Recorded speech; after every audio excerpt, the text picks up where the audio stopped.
Eh bien, Pierre, ravi de te retrouver. On va, on va continuer tout de suite. On parlait avant d'implication et de- du fait que les professeurs, par exemple, notamment moi en ostéo, par exemple, ils nous expliquaient pas les implications que ce qu'ils allaient nous expliquer, nous transmettre avait. J'ai une question d'Axel en chair et en os. Je sais pas si tu connais. C'est aussi un ostéopathe qui fait de l'illustration médicale.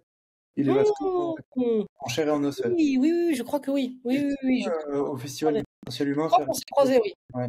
Oui. Il m'a posé la question de, selon toi, et du coup on reste dans l'idée, selon toi, quel est l'intérêt de s'intéresser à l'embryologie? Parce que je sais que tu avais fait un module Ouais, d'embryologie ouais, dans le centre de ouais. Jordan. Mmh. Parce que c'est vrai que quand on apprend ça, c'est un peu rébarbatif, on peut dire, en cours. Non, c'est pas du tout rébarbatif, en fait. Et ça, c'est, si tu veux, ça, c'est la conséquence de la même façon du rapport qu'on a au savoir, en fait. C'est-à-dire qu'aujourd'hui, dans la même idée que ce qu'on disait dans l'émission précédente, en fait, c'est qu'aujourd'hui, on est habitué, en fait, on habitue les gens à consommer l'information. Et quand on consomme, au bout d'un certain temps, c'est-à-dire quand on veut consommer plus, on rentre, si tu veux, dans cette image capitaliste, en fait, de la consommation. Et donc, au bout d'un moment, quand tu manges, tu finis par bouffer. Ouais. D'accord? Donc, il y a forcément de la junk food qui arrive. D'accord? Si tu en veux de plus en plus, tu as de moins en moins de temps, donc il faut préparer de plus en plus vite. Donc, tu expédies, donc tu passes à de la junk food. Et donc, dans l'accès au savoir et aux formations, c'est pareil. C'est-à-dire qu'on nous habitue à en avoir de plus en plus, mais du coup, il faut que ça aille de plus en plus vite. Donc, ça veut dire qu'il faut que ce soit de plus en plus consommable, donc compréhensible. Ou en tout cas, de donner l'illusion qu'on comprend. Et donc, on propose de plus en plus des choses qui sont pré-mâchées, des choses qui sont prédigérées pour que les gens puissent comprendre vite, parce qu'il faut vite qu'ils passent à un autre truc, et puis vite à un autre, et puis vite à un autre. Parce que si jamais ils doivent s'arrêter trop longtemps sur un truc, parce qu'il faut réfléchir, il faut remettre en question ce qu'on croyait savoir. Non, non, non, non, ça c'est, tu vois, on est dans les générations où on écoute les messages en x2, x3, on regarde, c'est toujours plus vite, toujours plus vite. Et si tu veux, pour moi, l'embryologie représente, mais vraiment, la réponse à tout ça. Parce qu'aujourd'hui, si c'est rébarbatif, l'approche de l'embryologie, c'est parce que justement, nous n'avons plus de plaisir, en fait, à apprendre. Nous sommes dans de la consommation et nous n'avons plus la dimension merveilleuse, enchanteresque, en fait, de l'apprentissage. Or, l'embryologie, ce n'est que ça. L'embryologie, ça demande de la rigueur, ça demande des connaissances, ça demande du savoir, ça demande de la réflexion, et donc ça nous mobilise entièrement. D'accord? Parce que la vie, le vivant, c'est quelque chose de complexe. Ok, tu veux comprendre le vivant? Ok, eh bien tu vas devoir prendre de la patience. Tu vas devoir ralentir, tu vas devoir accepter de ne pas y aller. Tu veux être champion du monde dans tel sport? Ok, mais quoi, tu crois qu'en rentrant là en une semaine, tu vas réussir à passer tous les grades? Non, c'est le projet d'une vie. Mm. D'accord? Tu veux être champion olympique? Non. Tu crois que tu vas arriver? Non. Si vous voulez, plus le niveau, plus l'objectif que vous avez est élevé, plus vous voulez plus vous voulez vous donner des ambitions élevées, plus vous devez vous accorder de temps pour vous donner les moyens d'y arriver. Et moi, c'est tout ce que je propose en fait. C'est-à-dire que je propose les éléments qui permettent d'appréhender le vivant de façon la plus objective possible. Et quoi de mieux que l'embryologie, vu tant les éléments qu'elle nous apporte sont fondamentaux pour mettre un coup de pied à toutes nos croyances. Mais par contre, elle nous oblige effectivement à ralentir et à accepter qu'à certains moments, on ne comprend pas. Et que du coup, il faut réécouter. Et donc, du coup, au lieu d'aller en x2, eh bien, peut-être qu'on va en x0,5, x0,2. Ça fait mal à l'ego. Mm. Et du coup, on a l'impression presque de perdre du temps parce qu'on ne peut pas consommer plus.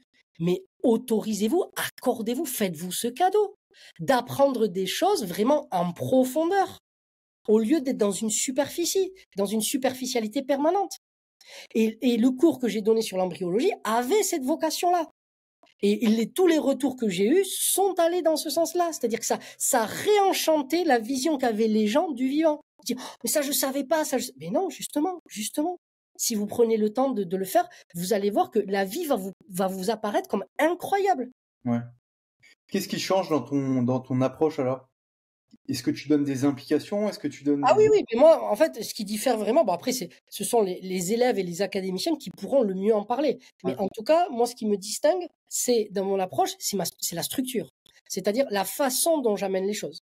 Moi, j'amène jamais des choses comme ça, en me disant, ben, c'est comme ça parce que c'est comme ça. Je contextualise en permanence, c'est-à-dire que je reviens en amont de l'information la plus importante. C'est-à-dire, l'information la plus importante, c'est X. Donc, je viens en amont pour raconter dans quel contexte est-ce qu'on en est arrivé à s'apercevoir de l'émergence de X. Ok. D'accord?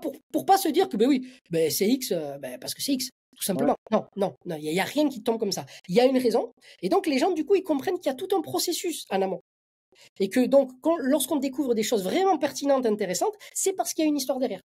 Donc, moi, je contextualise toujours, je donne les tenants et les aboutissants, ce qui fait que quand l'élément X arrive, chacun en fait ce que sa sensibilité lui permet de faire. Et non pas, ils reprennent pas X comme moi je leur ai dit. Genre, je leur dis, ben, X est rouge. X est rouge. Alors que là, avec la structure que j'amène, mais attends, il y en a qui le voient bleu, il y en a qui le voient jaune, et c'est tout aussi bien. Ça reste un X. Et donc après, moi, ce qui m'intéresse avec l'élève, ça va être de dire, ah, mais pourquoi tu l'as vu jaune? Comment ça se fait? Ah oui, j'avais pas vu ça, j'avais pas compris ça comme ça. Et ainsi de suite. Et ça devient vite vertueux, en fait. Ok. Parce que moi-même, si tu veux, qui ai appris tout ça, je suis aussi soumis à tous les biais cognitifs qui existent. D'accord? Et Ouais. donc, je dois être prudent, je dois faire attention. Donc, je fais une autocritique en permanence. Et c'est pour ça que quand je transmets, je ne me positionne, je ne me place jamais en sachant. Jamais. C'est pour ça que la structure de mes cours est toujours aussi systémique. Tu vois? Il y a toujours les sources, il y a toujours l'histoire, il y a toujours le contexte qui permet déjà de donner du sens à X Mm. et surtout de faire en sorte que les gens se l'approprient et comprennent le sens. Parce qu'il n'y a que en donnant du sens à X et en comprenant comment il arrivé là, qu'on peut vraiment mesurer les implications. Mais si on te donne X comme ça là, mais tu peux pas comprendre en fait et tu as envie de dire so what? Qu'est-ce que je fais de ça? Ouais. Et c'est souvent ce qui se passe. Ouais. Et comme tu me disais que toi tu as cumulé des formations et tout ça, c'est exactement ce qui se passe. Parce qu'on te pose les pions là, parce qu'on te dit oui, moi ça a marché super bien pour moi, il y a eu ça, et chacun te dit ce qui a marché pour lui. Et alors? Et qu'est-ce que j'en fais moi concrètement? On n'en fait rien en fait, on tourne en rond. Donc il y a un vrai travail, si tu veux, historique, un vrai travail du coup épistémologique C'est ça, c'est la base, quoi. de tout l'élément autour de X, autour de ce qu'on veut transmettre. Donc il y a l'élément, il y a le savoir, mais il y a tout ce qui vient habiller le savoir que je veux transmettre. Et c'est là que se joue, à mon avis, le rôle le plus fondamental de toute personne qui souhaite transmettre ou qui souhaite enseigner. Ouais. Et donc, ouais, non, t'as répondu à la question. C'est quoi l'intérêt alors en ostéo de s'intéresser À l'embryo, Ouais. ben, si tu veux, l'embryologie, elle nous explique qu'il y a une certaine logique inhérente à l'organisation et à la structuration de l'organisme, c'est-à-dire que les choses ne se font pas n'importe comment. Et le fait de comprendre dans quel ordre les choses apparaissent, c'est-à-dire de créer une chaîne de causalité, ça permet aussi de créer une compréhension causale Ouais. dans l'approche symptomatologique. C'est-à-dire que plus tu as une vision embryologique poussée, subtile, plus tu es capable de remonter dans la chaîne de causalité. Et donc de prendre du recul par rapport aux symptômes. Parce que le symptôme, finalement, ce n'est que l'expression de la conséquence d'une cause qui est elle-même une cause, une conséquence, ainsi de suite. Ouais. Et plus tu as une approche dynamique, cinématique, de la façon dont le vivant se construit, plus tu as d'outils pour remonter la chaîne de causalité. Et donc, par extension, d'un point de vue thérapeutique, je dirais, parce que là, il me posait la question en tant qu'ostéopathe, mais d'un point de vue thérapeutique, ça t'évite l'une des hantises de Sutherland, qui était l'interventionnisme. Mm. D'accord? Parce que plus tu es capable de remonter les chaînes de causalité, moins tu interviens. D'accord? Parce que on parle en ostéopathie de chaîne, tu sais, primaire, secondaire, voilà. Et l'idée, c'est toujours de retomber vraiment sur les premières, parce que plus donc tu remontes dans la chaîne causale, moins tu traites de choses, mais pour une même efficacité. Parce qu'après, c'est le corps qui va faire le travail. Ouais. Moins, par contre, tu as d'éléments causal, plus tu es obligé de traiter. Parce que une personne qui vient avec 15 symptômes, en fait, tu vas être obligé de traiter les 15 symptômes. Alors que si tu as une vision cinématique, dynamique, embryologique du vivant, tu vas te dire, oui, mais attends, parmi ces 15-là, ces 5-là, en fait, c'est la conséquence de celui-là, là.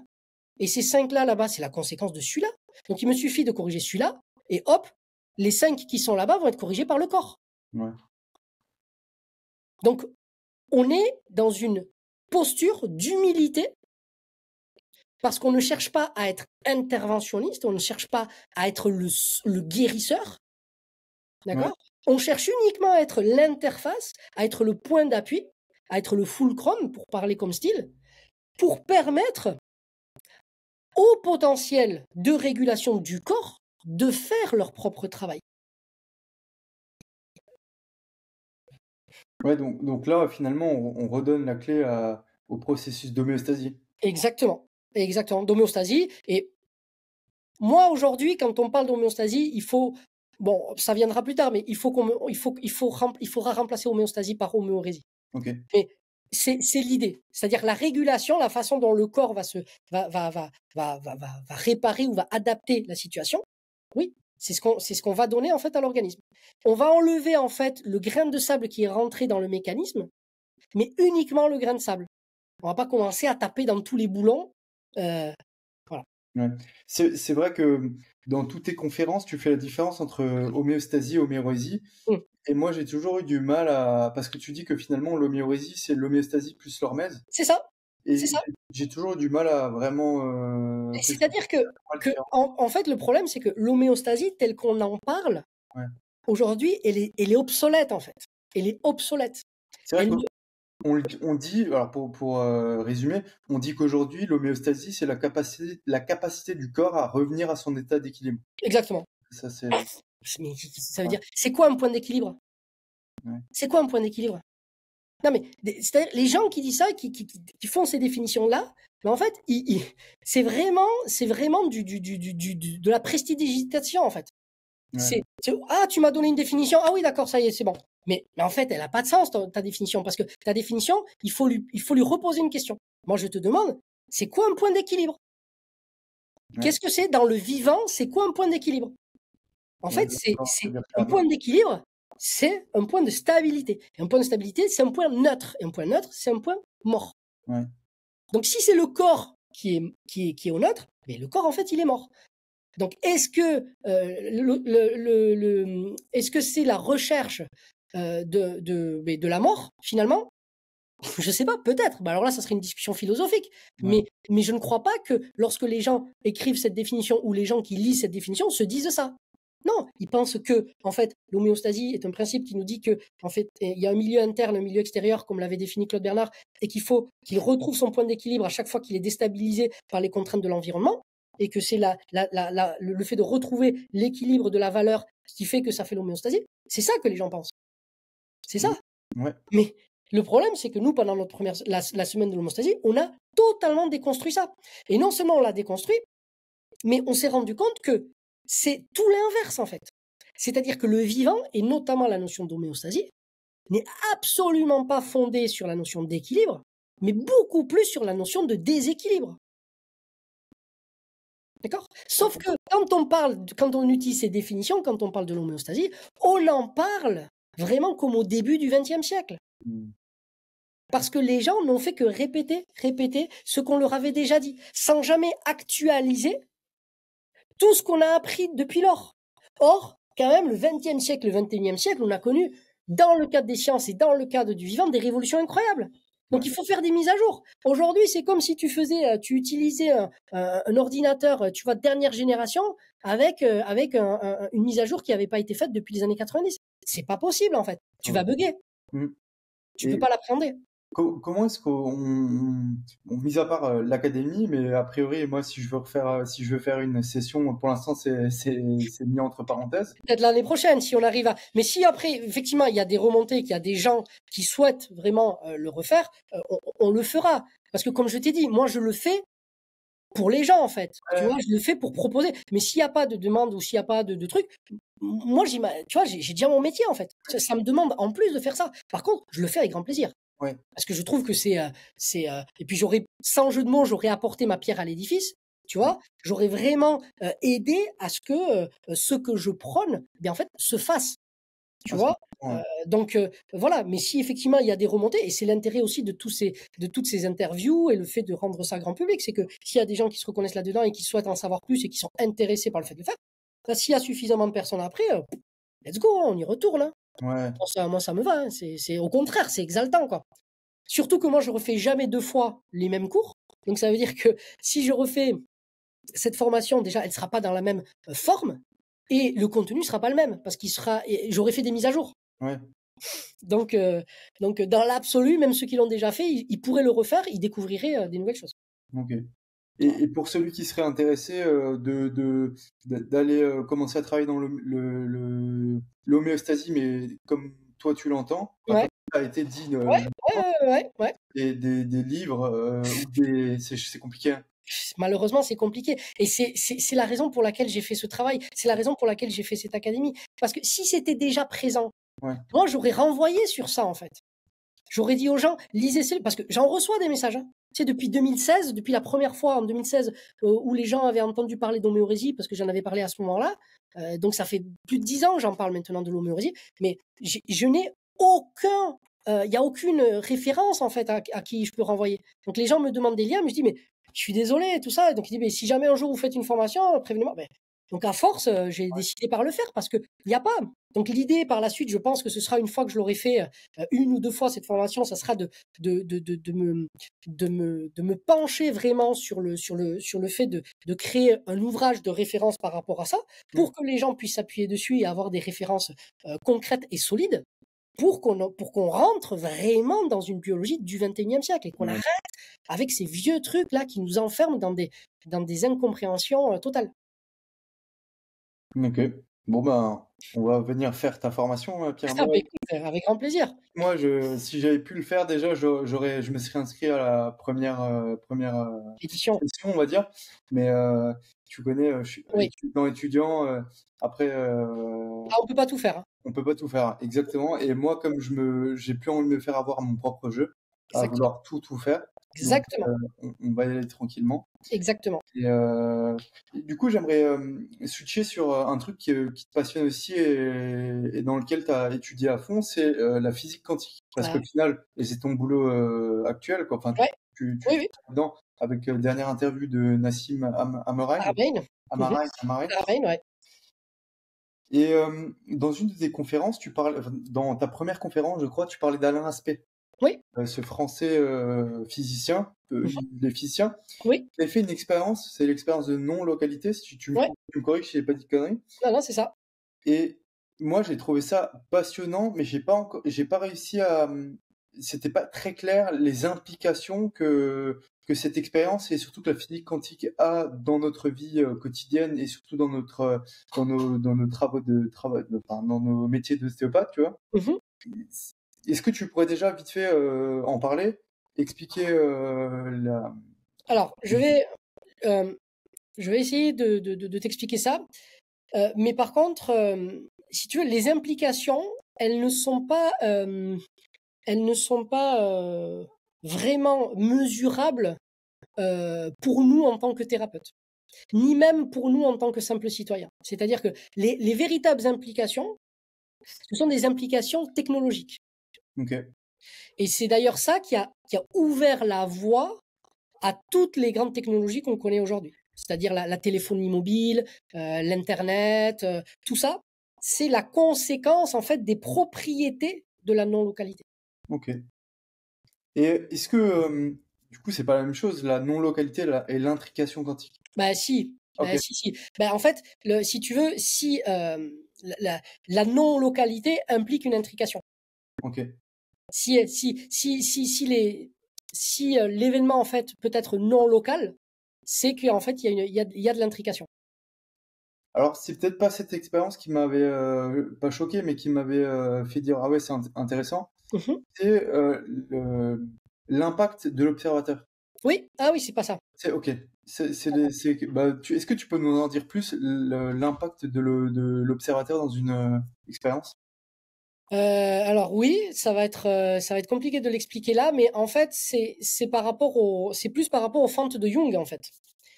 Et c'est une expérience où l'on fait passer en fait là il faudrait vraiment reprendre les fondements de la Ok. physique quantique en fait, faire la différence entre les corpuscules, entre les ondes, la dualité, parler de Louis de Broglie. C'est trop compliqué. Alors en fait, et d'ailleurs c'est intéressant que tu me parles de ça parce que justement alors je passe à la question suivante, mais on va y revenir, d'accord? Suite à l'interview qu'on a faite en fait avec Nassim Haramein, on a décidé du coup, de par le fait que ça s'était vraiment très très bien passé, on a décidé de faire une formation ensemble. Et donc, l'idée, c'est justement dans la continuité de ce qu'on a proposé dans cette première formation au sein de l'académie, donc qui va se terminer par l'homéorésie à la fin du mois. La suite logique, en fait, c'est d'aller travailler les outils qui sont à l'origine de notre compréhension aujourd'hui, de notre compréhension la plus moderne, si tu veux, du vivant. Ok. Et tu sais qu'il y a une corrélation, en fait, il y a un lien qui est très fort entre les sciences de la matière, donc les sciences dures, et les sciences de la vie. D'accord? C'est-à-dire que ce que nous apprenons, nous, dans les sciences de la vie, dans la recherche, sont les conséquences de ce qu'on a pu découvrir dans les sciences de la matière. D'accord? C'est-à-dire que ce qu'on est capable de comprendre de la vie dépend grandement des outils qu'on a pu développer dans les sciences de la matière. Ouais.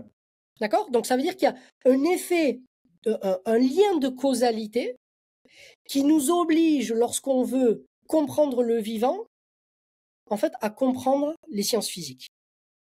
D'accord? Ouais. Donc ça déjà, c'est un fait que beaucoup ignorent et qu'il faut vraiment avoir en tête. Il faut vraiment avoir en tête. C'est-à-dire qu'on n'étudie pas tout ce qu'on sait aujourd'hui du vivant, on ne le sait pas comme ça parce qu'on a étudié le vivant, c'est parce que les sciences dures nous ont donné des outils qui nous ont permis d'avoir la vision qu'on a aujourd'hui. Ok? Bon. Ouais. Et donc, l'idée, dans cet élan-là, c'est d'aller comprendre les fondements et les bases scientifiques des principes physiques, si tu veux, qui gouvernent aujourd'hui les lois telles qu'on les comprend de la nature, pour ensuite comprendre les implications que ça va avoir sur le vivant et sur notre santé. D'accord? Ok. Et donc aujourd'hui, les deux piliers, si tu veux, de la physique, c'est la physique quantique et la relativité. La physique quantique, grossièrement, la physique quantique va expliquer tout ce qui se passe dans le monde de l'infiniment petit. Et la relativité va nous expliquer ce qui se passe à notre échelle et dans l'infiniment grand, en astronomie. D'accord? C'est vraiment pour résumer. Et ces deux piliers-là vont, à eux deux, expliquer quasiment la totalité des phénomènes observables de ce monde. D'accord? Et à partir d'eux, on va donc développer des outils techniques, mais aussi des outils conceptuels. Et ces outils conceptuels vont nous donner des outils que l'on va pouvoir déployer ensuite dans le domaine du vivant. Et c'est ce qui va donner lieu, par exemple, à la naissance de la biologie quantique, Ok. qui est du coup la prochaine étape que je vais proposer aux académiciens. Parce que de la même façon, la biologie quantique est aujourd'hui l'une des branches qui explique le mieux, ou en tout cas de façon la plus moderne et la plus objective, des phénomènes du vivant qui étaient inexplicables jusqu'alors, d'accord? Avec la physique notamment de Newton. Mhm. Et pourtant, même dans le domaine de la biologie, et les gens qui font aujourd'hui et qui travaillent dans le cadre de la biologie, utilisent la physique newtonienne plutôt que la physique quantique. Donc en fait, il y a un retard qui fait qu'aujourd'hui, nous, en fait, on récupère dans la biologie la vision qu'on nous transmet, qu'on nous enseigne dans le vivant. C'est la conséquence de ce qu'on a découvert il y a peut-être un siècle. Ouais. On a souvent le retard. Ouais. Donc, on a du retard Et le problème, c'est que ce retard, il est lié à des phénomènes sociaux, mais qu'on peut le rattraper. On peut l'écourter, en fait, parce qu'on connaît les mécanismes. Et c'est pour ça que le pourquoi est aussi important. Parce que moi, c'est le fait d'avoir questionné le pourquoi qui m'a permis de comprendre ça, de me rendre compte de ça. Et donc, aujourd'hui, donc dans la prochaine formation qu'on va proposer, donc qui sera fin octobre, début novembre, on va proposer donc une formation de 4 jours où on va reprendre les fondements de la physique quantique, les fondements de la relativité. On va être obligé de faire un petit détour par un autre élément que j'ai abordé lors de ma première formation, mais qui fait le lien entre ça, c'est la théorie du chaos. D'accord? Pour comprendre enfin de quoi on parle et arrêter de raconter n'importe quoi, notamment sur la physique quantique, parce que c'est insupportable en fait. Hein. Chacun dit ce qu'il veut, il y a des abus de tous les côtés, et du coup, on ne rend même pas hommage. C'est-à-dire que ce truc-là nous dit des choses tellement incroyables que si au moins on avait l'humilité de le respecter et de vraiment prendre la mesure de ce qu'il dit et de ce qu'il ne dit pas, et d'arrêter de lui faire dire n'importe quoi, en fait, on comprendrait beaucoup de choses. Au lieu de s'enfermer là dans des croyances parce qu'on a envie de croire à certaines choses, mais il n'y a pas besoin de ça en fait. Faisons l'effort de déjà bien comprendre ce que ça nous dit. Donc là, ce travail de formation, ça va être de reprendre les fondements pour que toutes les personnes, là encore, c'est pas pour les professionnels, c'est pas pour que les gens, non, c'est la personne lambda qui a envie de se responsabiliser dans le monde dans lequel nous vivons aujourd'hui, qui veut en faire partie, qui veut plus être passif, qui veut plus qu'on lui dise ce qu'il faut dire, ce qu'il faut comprendre, ce qu'il veut penser, et qui veut enrichir sa culture, tu vois, et prendre une place active en fait dans tout ça, dans la vie de tous les jours, et puis se cultiver, et puis se donner les moyens de s'émerveiller un petit peu, et puis sortir de là, dire ah putain j'ai compris des trucs, je vais acheter un bouquin, je vais, tu vois, créer un petit peu de vertu et d'avoir envie de créer un peu d'exaltation dans le rapport au savoir et dans le rapport au vivant. Ouais. Donc, on va reprendre les fondements de la physique quantique, reprendre les fondements de la relativité, parce que c'est deux choses qui sont apprises de façon complètement séparée. Or, si on veut comprendre vraiment les implications, il faut les apprendre ensemble. Et lorsqu'on les apprendra ensemble, on comprendra tous les enjeux des tentatives qu'il y a actuellement dans l'unification des forces dans la physique. Donc, on parlera des implications justement de toutes les nouvelles théories, donc la théorie quantique à boucle, la théorie des cordes, et notamment donc Nassim Haramein qui présentera donc son papier, donc un papier qu'il a sorti l'année dernière pour lequel donc j'ai fait l'interview et pour lequel il va sortir 2 autres papiers, et donc il va présenter les éléments qu'il a lui à disposition pour proposer une unification des forces. Et donc nous, ce qu'on aura fait en amont permettra d'avoir des outils, non pas d'adhérer à ce que dit Nassim, parce que l'objectif, c'est pas de croire ce que dit Nassim, c'est d'avoir un esprit critique par rapport à ce qu'il propose, d'une part, et ensuite de comprendre en quoi est-ce que ce qu'il propose peut être intéressant. Ouais. Mais l'idée de la formation, c'est pas de mettre en avant son travail, c'est de mettre en avant la nécessité, l'importance des gens qui travaillent comme lui. D'accord ? On le fait ensemble parce que nous, on a vraiment eu une affinité, on s'est vachement bien entendu et on avait envie de faire ce truc-là ensemble. Donc, on le fait ensemble. Mais l'objectif, c'est que les gens qui font cette formation comprennent aussi le reste. Et le deuxième objectif fondamental de cette formation, pour moi, c'est les implications. C'est-à-dire qu'une fois qu'on aura vu ça, qu'est-ce que ça nous dit sur le vivant ? Et là, on va pouvoir aborder la biologie quantique. Je veux absolument que les gens commencent à se familiariser avec rigueur, avec tout ce que peut apporter la biologie quantique aujourd'hui. Parce que c'est la biologie du XXIe siècle. Si on veut parler du vivant aujourd'hui, si on veut prétendre donner des conseils, parler au nom du vivant, il faut connaître ces choses-là. Parce qu'aujourd'hui, la biologie quantique nous dit des choses, et elle nous dit ce qu'on peut dire, mais elle nous dit aussi ce qu'on ne peut plus dire. Et il y a beaucoup de choses. Pardon ? Est-ce que tu as des exemples concrets par rapport à ça ? Comment est-ce que ça change de la biologie classique ? Quels sont les 2-3 petits principes ? Enfin, est-ce qu'il y a des principes qui font ? Qu'est-ce qui fait qu'elles sont différentes ? Ben, si tu veux, il y a un traitement qui va être donné notamment à la notion d'information. Par exemple, l'approche qu'on va avoir, par exemple, le principal constituant des êtres vivants, c'est l'eau. Et l'eau, pendant longtemps, a été traité et analysé d'un point de vue purement newtonien, c'est-à-dire de façon mécanique. Et donc, il était hors de question de pouvoir envisager que l'eau pouvait avoir certaines propriétés. D'où tout le travail de désinformation qu'il y a eu, notamment sur l'homéopathie et compagnie. D'accord ? Et ça, aujourd'hui, en fait, c'est inentendable. C'est inentendable. Et la seule raison pour laquelle aujourd'hui on arrive à désinformer autant la population, notamment sur l'homéopathie, c'est parce que les gens n'ont pas les outils pour se dire ah non mais en fait les gens qui disent que l'homéopathie c'est de l'intox, c'est uniquement parce qu'ils sont encore au 19e siècle. Ouais. D'accord ? Et ils n'ont absolument pas actualisé leurs données et ils savent pas que depuis on a compris beaucoup de choses. D'accord ? Ouais. Donc, à partir de là, le statut de l'information change, le statut de l'énergie change, et le statut de la matière, elle change. Ouais. Et donc, les interrelations, les interconnexions, les boucles de rétroaction changent toute la donne. Et là, l'homéorésie, boum. Tu en avais parlé dans ta conférence l'année dernière dans le Festival du potentiel humain avec l'expérience de l'ADN. Oui, En oui, gros, l'ADN fantôme. Oui. l'ADN fantôme. Est-ce que tu peux en parler de l'expérience? Je trouve ça assez hallucinant.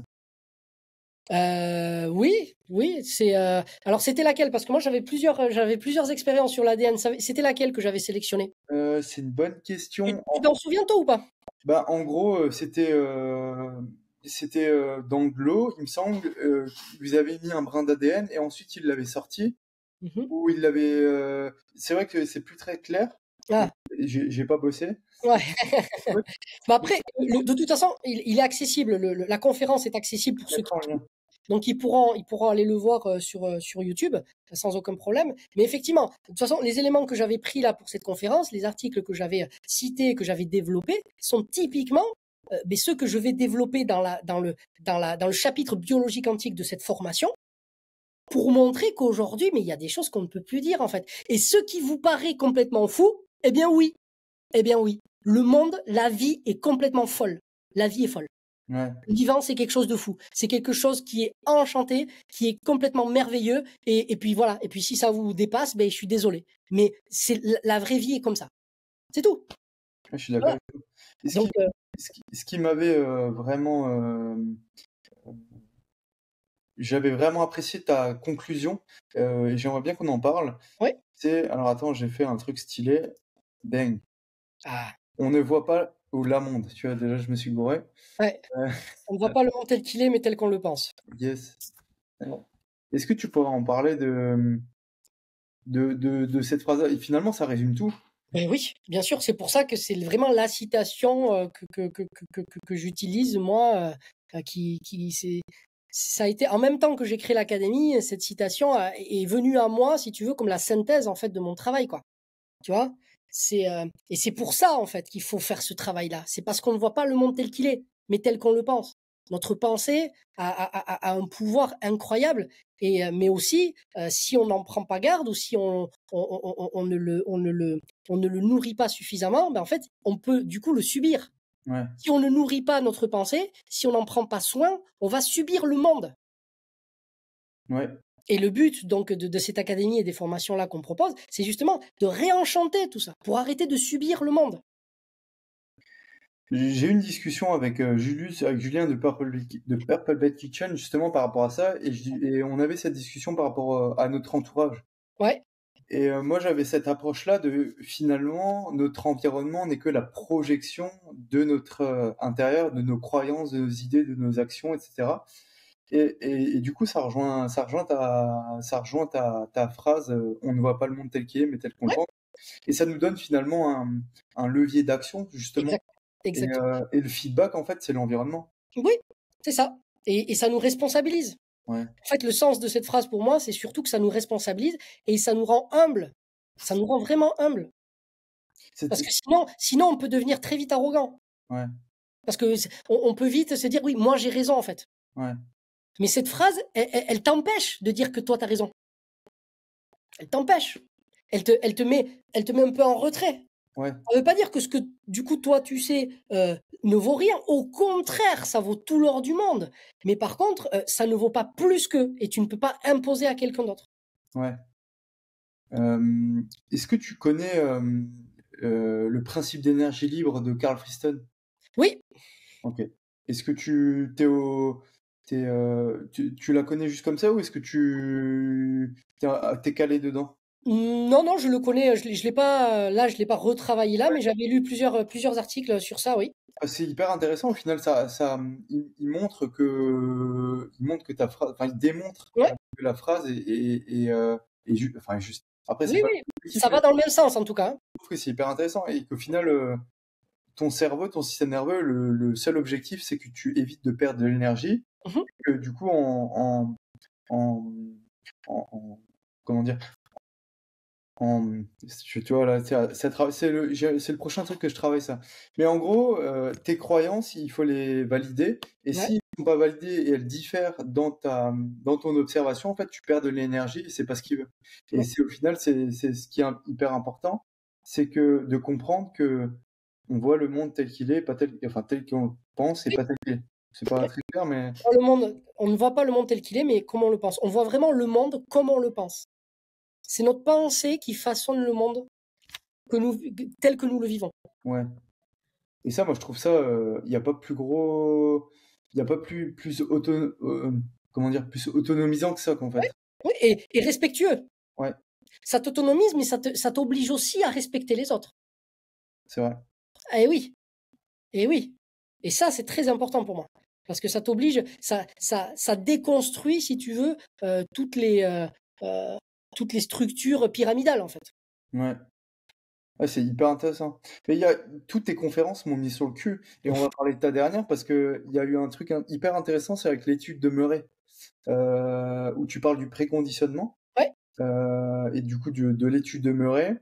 Mhm. Et, en gros, dans son étude, il montre que un myocarde, donc une cellule musculaire du cœur, Ouais. qui avait été préconditionné à une ischémie transitoire. Donc en gros, on lui avait coupé le sang un petit peu, quoi. Ouais. Il était préparé, euh, il était, euh, il avait plus d'outils pour faire face à un vrai arrêt cardiaque, quoi. C'est ça.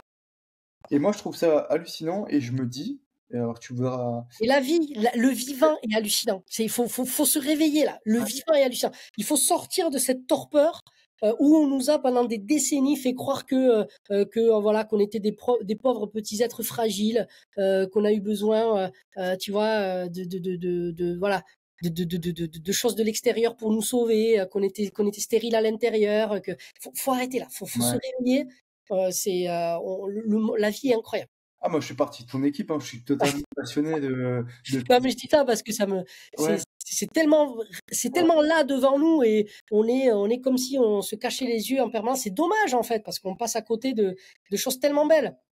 Non, je suis entièrement d'accord avec toi. Et justement, je me demandais, tu vois, parce que moi, je fais beaucoup d'exercices d'apnée, d'hypoxie. Mhm. Et je me demande justement avec ce truc-là du préconditionnement, est-ce que en faisant des exercices d'apnée quotidiennement, est-ce que j'ai pas un peu réduit les effets négatifs de mon ischémie? C'est une bonne question, ça. C'est une très bonne question. C'est une très bonne question. Et là, tu poses la question de l'interventionnisme.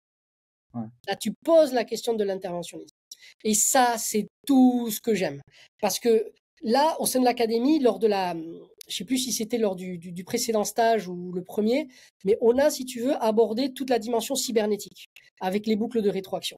Et ce qui fait que justement, dans l'étude dont je parle là, dans la conférence sur l'hormèse par rapport au préconditionnement, c'est que notre corps a un avantage sur notre intellect, c'est qu'il prend la mesure de l'intégralité des boucles de rétroaction en temps réel, alors que notre conscience, notre intellect, ne prend que la partie consciente. Et Ouais. donc, on s'amuse, si tu veux, à créer des modèles et créer même parfois des règles, Mm. c'est-à-dire, tu vois, l'apnée, le froid, ce que tu veux, à partir d'une vision qui est forcément lacunaire. Et moi, ce que j'explique dans l'étude là que j'ai détaillée, c'est que le corps n'a pas attendu que l'on comprenne les mécanismes de renforcement ou d'hormèse tels que le froid ou quoi pour le pratiquer. et qu'il le pratique lui déjà naturellement. D'accord? Et donc, le fait de dire je fais de l'hormèse, ça n'a plus de sens. Tu vois, ça fait partie des choses que je te disais. Il y a des choses qu'on ne peut plus dire et qu'on disait avant. Mais de faire de l'hormèse, c'est tout le monde en fait, en fait. De dire est-ce que tu fais de l'homéostasie, toi? Ça n'a pas de sens, en fait. On voit bien qu'on n'a pas compris ce que signifiait le terme. Et donc, le fait de savoir, et c'est pour ça que j'ai donné cette conférence, pour montrer à quel point on marchait sur des œufs. Si on comprend bien les implications de cette étude, ça veut dire que le corps fait déjà ce que nous pensions faire à sa place. Mais du coup, si le corps le fait déjà, qu'est-ce qui se passe quand nous, on rajoute par-dessus notre action? Est-ce que ça l'annule? Est-ce que ça le renforce? Là, ça pose des vraies questions. Ouais. Ça pose des vraies questions. Et ça, c'est tout ce que j'aime. Ça, c'est tout ce que j'aime. Voilà. Poser des questions. Oui, mais poser des questions qui soulèvent, en fait, qui soulèvent les fausses évidences. Qui soulèvent les fausses évidences. Si tu veux, aujourd'hui, il y a tellement une mode du froid, parce que le froid, c'est un outil tellement puissant, tellement efficace, que on est tenté d'en faire une règle. Ça, c'est le trépas de l'humain, on ne peut pas s'empêcher. Dès qu'il y a un truc qui marche fort, on veut en faire une règle. Et le problème, c'est que non. C'est que non. C'est que non. Parce que si on en fait une règle, on va oublier les principes qu'il y a derrière ça, et du coup, on va faire des bêtises. On va faire des bêtises. Il y a des gens pour qui ça va mal se passer. Ouais. C'est vrai qu'il y a des gens, tu peux pas les mettre dans un bas point. Non. Et pourtant, ils vont dire, mais si, regarde, Vimov, il a dit, ou tel, il a dit, il était malade, il a failli mourir, et puis après, il est devenu champion du monde grâce à ça, vas-y. Et t'es limite à le pousser dans le bain. Ouais. Tu vois? Ah non, c'est vrai. Oui, on en est là. La puissance du truc, quoi. Et c'est là où il faut rester vigilant, en fait. Il faut rester vigilant. Il faut vraiment questionner et ne pas se précipiter. C'est quoi la santé finalement c'est quoi la santé pour toi, Pierre? Oui, alors ça c'est pareil, c'est-à-dire que la santé, tu vois, ça c'est un truc, ça faisait partie des termes que j'ai amené pas mal de gens à redéfinir parce que tout le monde parle de la santé, mais finalement personne ne s'est vraiment posé la question de savoir à quoi ça correspondait. Parce que finalement, pour moi, j'ai déconstruit lors d'une conférence encore récente la symptomatologie, parce que les gens rattachaient la santé à la symptomatologie, c'est-à-dire c'était le fait de ne pas être malade. On voit bien que ça n'a rien à voir. Tu peux ne pas être malade et ne pas forcément être en bonne santé. Et finalement, moi, du coup, par rapport à tous mes travaux, toutes mes recherches, j'ai ma propre définition de la santé, que certains, du coup, ont repris. Mais j'ai proposé ma propre définition, qui était une définition qui n'était nulle part. Parce que quand tu lis les définitions officielles, c'est un équilibre entre la santé mentale, la santé psychologique, mais tout le monde s'accordait à peu près à dire ça. Une absence de symptômes, absence de maladie, tout ça. Alors qu'en fait, pour moi, la santé, elle se résume à un mot, un seul mot. C'est l'adaptabilité. Voilà. Pour moi, la santé, c'est l'adaptabilité. C'est-à-dire qu'on mesure la santé d'un individu à son niveau d'adaptabilité. Plus une personne est adaptable, c'est-à-dire qu'elle arrive à encaisser sans trop de perturbations internes, beaucoup de perturbations externes, plus elle est en santé. Et plus elle est perturbée fortement avec des toutes petites perturbations, moins elle est en santé. Mais les perturbations, elles n'engendrent pas toujours des symptômes, ou en tout cas pas des symptômes visibles, ni forcément des maladies, mais des déséquilibres. Des déséquilibres. D'accord, Nico? Ouais. Et c'est pour ça que je te disais que le stage qu'on avait fait sur l'homéostasie nous a démontré, enfin moi j'ai démontré, en quoi est-ce que l'homéostasie n'avait en rien un lien avec l'équilibre, mais avec le déséquilibre. Ouais. C'est QFD. C'est QFD. Eh oui. Quels sont les principes du coup pour toi pour entretenir une bonne santé? Connaître les principes. Ok. Connaître les principes, c'est-à-dire connaître les règles du jeu du vivant. Donc ça veut dire ses principes. Donc savoir comment ça fonctionne et ne pas lui imposer notre vision des choses. Okay. Il y a que ça en fait. Il y a que ça. Il faut, quand tu veux, comment tu veux jouer l'exemple que je te donnais déjà, mais comment est-ce que tu veux jouer le mieux possible à un sport? En fait, c'est en apprenant les règles. Plus tu connaîtras finement et subtilement les règles, mais plus tu seras en capacité d'être performant. Ouais. Parce que en connaissant les règles, tu sais déjà ce qu'il ne faut pas faire. Donc tu peux ne pas nuire.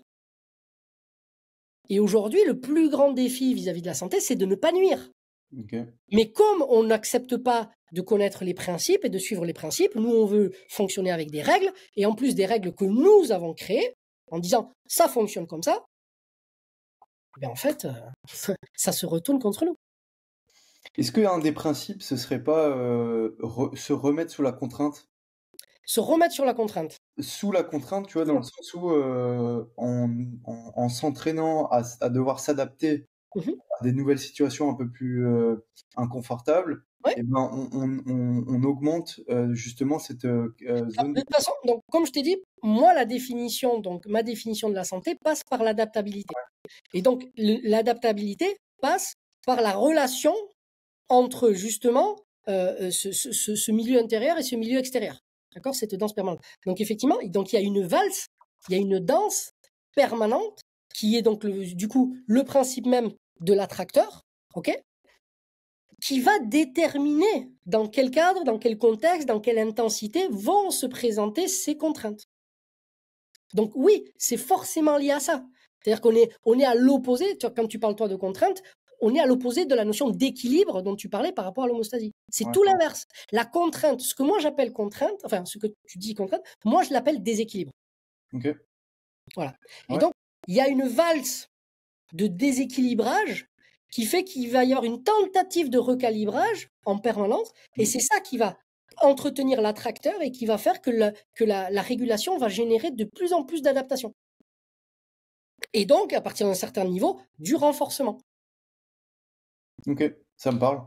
Et c'est vrai qu'aujourd'hui, il y a de moins en moins de déséquilibre parce qu'on essaye de rendre. On essaye de tout contrôler et de tout rendre confortable. Et aujourd'hui, le confort, c'est pas d'être en bonne santé, c'est de produire le moins d'efforts possible. Ouais. La trottinette électrique, quoi. Ouais, mais même le chauffage. Même le chauffage. Ouais. Même le chauffage. C'est-à-dire qu'on ne veut même plus faire d'efforts à produire, c'est-à-dire à générer de la thermogénèse. Même ça, on veut pas. C'est-à-dire on veut on veut être assisté par un chauffage. Ouais. On est vraiment sympathisant du moindre effort. Et ça nous tue à petit feu. Ah oui, ça nous tue parce qu'on perd notre capacité à s'adapter.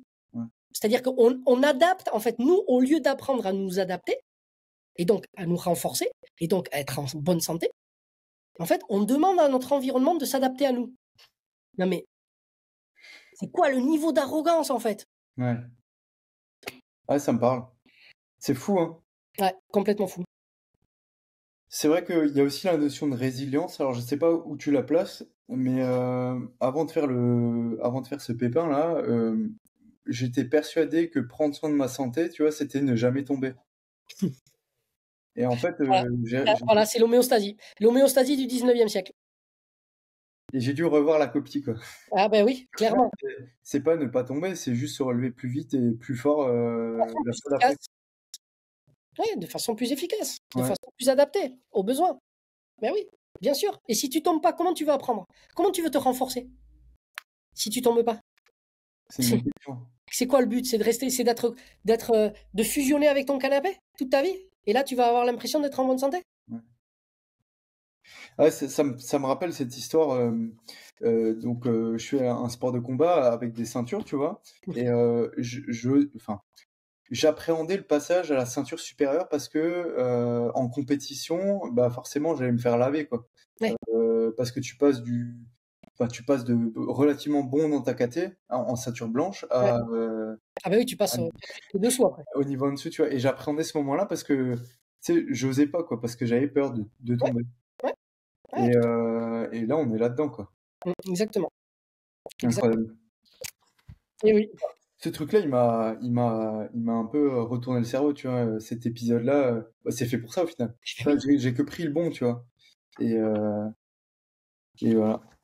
Bref. Mais j'ai été surpris de pas te voir à la formation quand même, hein. La tienne, Ouais, j'étais surpris de pas te voir. Je te cherchais. je te jure, j'aimerais tellement le faire. Mais je te le dis depuis longtemps, enfin, franchement. Mais je sais justement. Et puis on avait eu des discussions tous les deux, tu vois, Ouais. discussions profondes et tout ça. Je me dis, lui, il est prêt. il est prêt là il est prêt à le faire. Ouais. Bah, on en discute. Si tu fais la prochaine, enfin, faut qu'on en discute, mais c'est pas l'envie qui m'en manquait en tout cas. Oui, Ça, je plaisante, bien sûr. je te dis, ça fait longtemps que je suis ton travail et au début, je cherchais des conférences et je trouvais pas. Ouais. Et du coup, maintenant, tu commences à aller sur le devant de la scène et ça, c'est cool. Ça fait très plaisir de te voir disponible et voilà. Non, c'est cool. On arrive doucement à la fin. Je vais te poser encore 2-3 questions si tu es d'accord. La première, c'est Judus qui m'a posé la question. Il m'a demandé où est-ce que tu mettais les abats dans ton alimentation. Je les laisse au supermarché. C'est vrai que t'aimes pas les abats. Non, j'aime pas les abats, je déteste. Pourtant, il aura tout fait pour me les faire aimer, et je le remercie chaleureusement pour ça, mais je lui laisse. C'est définitivement pas pour moi. Ouais. Bon, bah Pierre. Julien, dommage, on aura essayé. Désolé Julien, mais je t'embrasse très très fort. Il y a une question un peu plus profonde, bien que les abats, c'est hyper intéressant. Souvent, tu sais, on a tendance à apprécier les choses parce qu'on va tendre vers l'extrême de l'autre côté. Et in fine, qu'est-ce que la mort t'a apprise dans ta relation à la vie? Est-ce que tu t'es déjà posé cette question, j'imagine? Alors, est-ce que tu peux reformuler la question? Et qu'est-ce que la mort t'a apprise dans ton approche de la vie? Puisque tu disais dans ta dernière conférence qu'on pouvait pas dissocier les deux et que finalement, Ouais. c'est parce qu'on est mortel qu'on a cette jouissance de la vie. Exactement. Est-ce que ça a toujours été ton cadre de voir ça comme ça ou... Non, mais ça c'est venu petit à petit, si tu veux. Moi, tu sais, je m'intéresse beaucoup, j'ai beaucoup de lectures, notamment au niveau philosophique. Donc, j'ai découvert des écrits qui m'ont fait réfléchir, tout ça, et mis bout à bout, j'en suis arrivé effectivement à cette réflexion-là. Et effectivement, donc la conférence dont tu parles, c'est la conférence donc du potentiel humain sur l'hormèse, Ouais. Où effectivement, j'explique que aujourd'hui, nous avons un rapport à la mort qui est assez duel, c'est-à-dire que on le dissocie de la vie, parce qu'on imagine ça comme il y a la vie et après il y a la mort. Alors que dans ce que j'amène, dans ce que j'approche, dans ce que j'amène comme approche de ce que nous comprenons du vivant, de la biologie aujourd'hui, en fait, on se rend compte que plus on rentre dans la complexité du vivant, plus cette vision est erronée. D'accord? Cette vision, c'est vraiment une vieille vision, encore une fois, avec la physique de Newton, où les choses sont compartimentées et séparées. Là, on se rend compte aujourd'hui que la vie n'est qu'une expression en fait de la mort, et vice versa. Et que finalement, une autre phrase, si tu veux, c'est de dire que la mort est ma raison de vivre. Tu vois? Et quand je dis ça, tu vois, les gens ils disent mais il est gothique, il est suicidaire, mais pas du tout. En fait, c'est tout l'inverse. C'est-à-dire que c'est justement le fait d'avoir compris que c'était à ma mortalité, au fait d'être mortel, que je dois la chance d'être vivant. Ça me fait reconsidérer la mort et ne plus le voir comme quelque chose que je veux absolument éviter. Parce qu'aujourd'hui, c'est ce qu'on nous inculque culturellement, c'est-à-dire que la mort, c'est quelque chose qui fait peur, c'est quelque chose qu'il faut cacher, c'est quelque chose qu'il faut, qu'il faut mettre absolument de côté, qu'il faut combattre la mort. Alors que c'est quelque chose qui fait partie de la vie. Et je pense que l'une des raisons pour laquelle les gens se sentent aussi mal dans leur peau et passent souvent à côté de leur vie, c'est parce que justement, ils n'ont pas intégré la mort dans leur vie. Tu vois? Et donc, ils sont passés complètement à côté de leur vie. À la fin de leur vie, ils sont là, punaise, mais ils font le bilan et en fait, ils sont déçus ou alors ils ont des regrets ou alors. Et ça, pour moi, c'est parce que justement, inconsciemment, ils ont placé la mort dans un endroit qui ne valorise pas en fait la vie. Ouais. Alors que si tu places la mort dans ta vie, tu vois, mais alors attention, il faut dépasser le côté morbide de la mort, parce que quand on parle de la mort là, tout de suite les gens pensent au suicide, au truc, le désastre, le malheur, le chagrin, mais pas du tout. Hein. Il y a pas que ça. Il y a des conditions de mort effectivement qui sont dramatiques, Ouais. Perdre quelqu'un, c'est dramatique, c'est triste, mais ça fait partie de la vie. Et on a tendance à l'oublier. Et je pense que si on se le rappelait plus souvent, en fait, nos comportements seraient beaucoup plus humains. Aujourd'hui, on se permet de l'arrogance, on se permet de la méchanceté gratuite les uns envers les autres, mais parce que je pense qu'on oublie combien nos vies sont éphémères. Et le fait de se rappeler en fait que nous sommes que de passage en tant que vivants dans ce monde, ça valorise, ça donne de la valeur. Donc on n'a pas le temps de procrastiner. Ouais. On n'a pas le temps d'être méchants les uns avec les autres. On n'a pas de temps pour ça. On n'a pas le temps pour se tirer dans les pattes. On n'a pas le temps pour se dire des vilaines choses. On n'a pas le temps. La vie est tellement belle. On a tellement de belles choses à faire. Alors, venez, on fait d'abord les belles choses. Et après, s'il nous reste du temps, on s'insultera. Mais faisons d'abord ça. Et le fait d'oublier que nous allons tous mourir, en fait, mais nous fait nous comporter comme si on était immortels. Ouais. Et donc, on s'autorise des horreurs. En fait, on s'autorise des choses qui nous rabaissent, des choses qui nous amènent à un niveau qui, à mon sens, ne nous valorise pas en tant qu'humains. Ouais. Parce qu'en fait, finalement, les humains, on n'est jamais aussi humains et aussi forts que quand on est tous ensemble.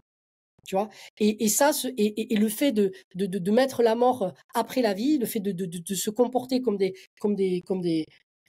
immortels, ben en fait, ça nous désunit. Parce que les gens, du coup, ils se disent, oh, non, mais moi, de toute façon, ça crée l'arrogance. Et donc, du coup, les gens se disent, moi, de toute façon, moi, j'ai pas besoin des autres, moi, je peux faire ça tout seul. Tu vois? Ouais. Donc, voilà.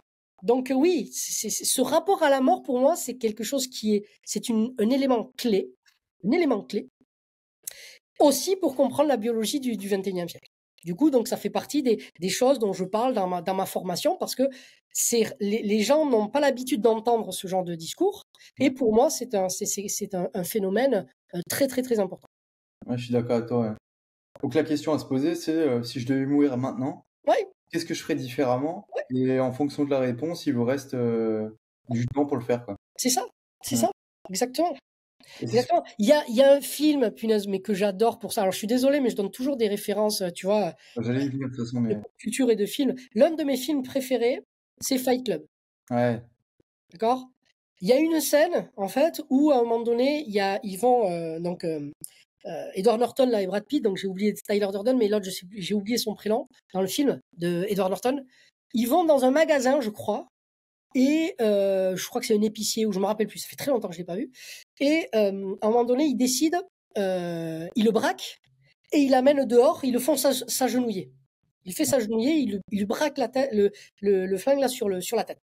Et il lui pose la question, qu'est-ce que t'as fait de ta vie, tout ça. Et il dit, nanana. Et qu'est-ce que t'aurais aimé faire si t'avais pu choisir? Et il dit, ouais, j'aurais aimé être vétérinaire et tout ça, je sais pas quoi. Et donc ils lui font croire vraiment qu'ils vont le tuer. Et à la fin, en fait, il le tue pas. Et il lui dit, bon, écoute, maintenant on a ton adresse, on a ton nom. Si dans un an, tu n'as rien fait pour réaliser tes rêves et faire ce que tu voulais faire de ta vie, on sait où te trouver. Et à ce moment-là, il part en courant. Et donc, il y a Edward Norton qui parle à Brad Pitt et il lui dit, mais t'es complètement fou, en fait, d'avoir fait ça, tu l'as traumatisé et tout ça. Et là, Brad Pitt, donc Tyler Durden, il est là, il est tout calme, il dit, imagine-toi 2 secondes, ne serait-ce que la saveur qu'aura son petit déjeuner demain matin, en sachant qu'il aurait pu mourir ce soir et qu'il est vivant. Ouais. Imagine le plaisir qu'il va avoir. Tout ce qu'il va faire, ça va être de l'or maintenant, parce qu'il va se rendre compte de la chance qu'il a d'être en vie. Ouais. Mais en fait, ça, pour moi, c'est la leçon ultime. Moi, ce film, il m'a matrixé pour le coup, parce que j'ai réalisé des choses complètement folles. Et tu me posais la question par rapport à la mort, et par rapport à la mort, c'est surtout Fight Club qui m'a beaucoup, beaucoup fait avancer. Incroyable. Ouais, cette scène est incroyable. Ce film, mais on est d'accord. C'est pour ça que j'aime bien tout ce qui est trek et de ça, retour à la base, tu vois, parce que justement, ça te permet de reprendre la saveur au confort et au moderne. Tout à fait. Est-ce que tu as un livre que tu aimerais nous partager, un petit conseil de lecture? Ouais, toujours le même. Relisez-le toute votre vie, Le Petit Prince. Gardez-le à côté de vous et à chaque fois que vous vivez un moment qui vous semble important dans votre vie, relisez-le. Relisez-le. Pour structurer l'information. Exactement. Structurez l'information. Relisez ce livre. Incroyable. On arrive à la fin. Pierre, merci énormément pour les 2h10 qu'on a passé ensemble. Ça s'est passé hyper vite. Ouais. Merci pour le temps que tu nous as donné et l'échange qu'on a eu. Ça me fait très très plaisir. Est-ce que tu aurais un dernier petit mot pour ceux qui nous écoutent? Non, mais les remercier déjà d'être restés jusqu'au bout. Que si jamais ils sont intéressés par les propos, par tout ce qui a été partagé, tout ce qui a été dit, ben, qu'ils nous rejoignent, tout simplement, hein, parce que ce travail, cette académie aussi, elle a été créée pour qu'on soit le plus nombreux et qu'on crée quelque chose de tous ensemble. En fait, c'est un travail de co-création. Donc rejoignez-nous, quoi. N'attendez plus. Donc je pense que tu donneras les liens en dessous, donc en description. Donc le site, il y a le site internet. Et puis voilà, n'hésitez pas à me contacter. Moi, vous pouvez me retrouver sur Facebook, vous pouvez me retrouver sur Instagram. Et voilà, et puis même comme je suis professionnel, vous pouvez trouver facilement mon numéro de téléphone sur les pages jaunes, hein, donc en tant qu'ostéopathe. Donc n'hésitez pas à venir vers nous et que l'on réenchante ce monde tous ensemble. Génial. Merci beaucoup. Merci à toi, Nicolas. Ciao. À très bientôt.